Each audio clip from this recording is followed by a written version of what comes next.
జీఎస్టీని తగ్గించి కేంద్రం దేశ ప్రజలకు దీపావళి గిఫ్ట్ ఇచ్చిందన్నారు తెలంగాణ బీజేపీ చీఫ్ రామచంద్రరావు. పాతబస్తీ భాగ్యలక్ష్మి అమ్మవారిని దర్శించుకున్న రామచంద్రరావు ప్రత్యేక పూజలు చేశారు.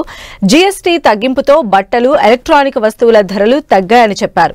ధరలు తగ్గినందుకు ప్రజలు సంతోషంగా ఉన్నారని చెప్పారు రామచంద్రరావు.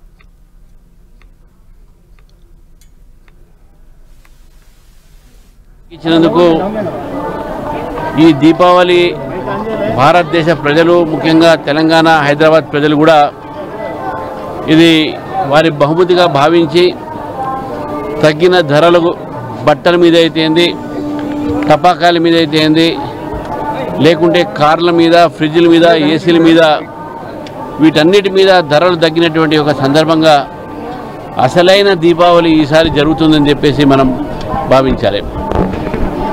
ప్రధానమంత్రి గారు దీపావళి నాడు మన ఒక సైనికులతోని దీపావళి జరుపుకుంటున్న నేపథ్యం కూడా మనం చూస్తూ ఉన్నాం.